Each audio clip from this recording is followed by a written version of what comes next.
Salut à tous, c'est Hobby Figurines. Je vais vous montrer une petite vidéo pour réaliser des décors pour Goblinville ou La Moréa, pour vos nains, vos gobelins de Warhammer simple. Donc c'est un décor qui est très simple à réaliser. Il vous faut des pics à brochettes, des boîtes de fromage en bois, du polystyrène extrudé, de la colle PVA, du sable de modélisme ou du sable simple, et puis de la peinture, donc de la sous-couche noire, blanche. Alors pour commencer, il vous faut tout bêtement découper des lamelles dans vos boîtes à fromage en bois. Donc l'idéal c'est des boîtes à fromage comme le Pont-l'Évêque ou le Livaro, c'est déjà carré. Sinon il y en a des rondes, donc comme le camembert. Vous coupez et donc vous positionnez deux pics à brochette, vous les coupez à la taille que vous souhaitez. Vous collez dessus des lamelles, donc pas forcément droite. Vous pouvez en mettre une entre des espaces pour réaliser comme si c'était une échafaudage qui était vraiment construite dans les conditions telles quelles. Donc bon, si c'est les nains, bon c'est un peu plus soigné. Si c'est les gobelins, faut pas chercher, ce ne sont pas de gros bâtisseurs. Donc voilà, vous les collez. Après, pour donner du volume à la structure, n'hésitez pas à faire plusieurs étages. Donc là j'en ai réalisé plusieurs. Donc il y en a une qui est fixée sur le rocher.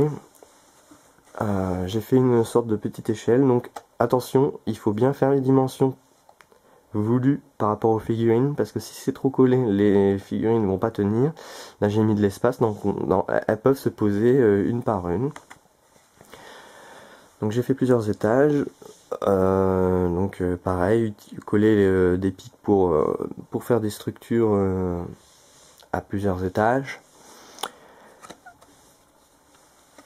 Donc pour le polystyrène extrudé, j'ai collé plusieurs épaisseurs de polystyrène que après j'ai sculpté dedans. Donc j'ai découpé, j'ai arrondi, j'ai retiré le papier qui était dessus. J'en ai mis au sol, donc c'est important de rajouter un petit peu d'accessoires, comme là par exemple, on peut voir j'ai mis des cordes sur le rocher, des cordes aux extrémités pour attacher les poutres. Donc une fois peint ça va ressembler à des cordes, donc là c'est vrai que c'est du fil de fer, donc utiliser le fil de fer le plus fin, c'est un bon moyen d'imiter une corde. Des échafaudages qui se sont cassés la gueule, bah oui, parce que les mines, je veux dire, ça fait des années qu'elles ont été construites et sont pas forcément super bien entretenues. Donc là on rajoute des pics ou des lattes de bois qui sont tombées au sol un petit peu en vrac. Donc voilà, après une fois que vous avez collé votre structure sur un carton, vous mettez de la colle PVA sur le sol et vous saupoudrez de sable. Donc prenez du sable grossier, hein, inutile de prendre du sable de modélisme. Je veux dire, ça vous fera des économies et honnêtement le rendu est peut-être mieux parce que c'est quand même une mine. Donc si vous avez des petits cailloux là-dedans, dans le sable, ça va donner des effets rocheux. Donc voilà, après laisser sécher et puis on va passer à l'étape du sous-couchage. Donc je tiens déjà à préciser que le sous-couchage est une étape qui peut avoir des risques, donc surtout ne pas inhaler les vapeurs de l'air au sol, faire ça en extérieur ou dans une pièce aérée, et si vous êtes jeune, faites ça avec vos parents ou avec un adulte, c'est quand même super important les règles de sécurité.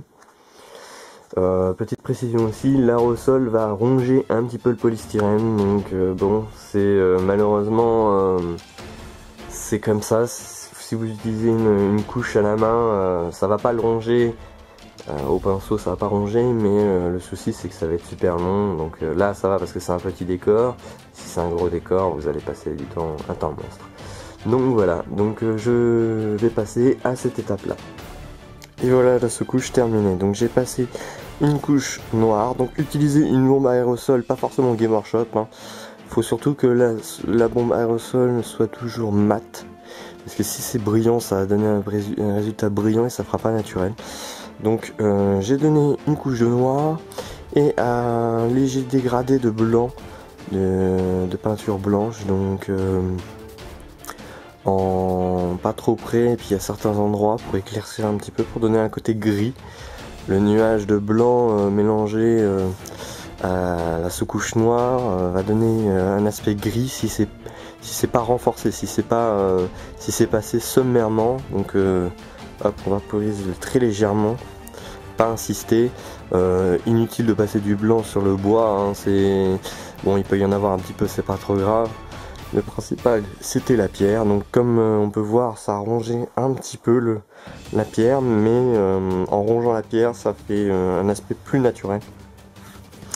Donc laissez sécher quand même au moins la sous-couche noire 10-15 minutes. Si vous voyez que c'est pas encore sec, bah laissez encore et encore. Et après appliquez la petite couche blanche. Sinon si vous n'avez pas de sous-couche blanche, brossez votre maquette en gris clair, mais honnêtement ça fera pas le même résultat. Donc après ça, cette étape, je vais vous montrer toutes les étapes de peinture qu'il faut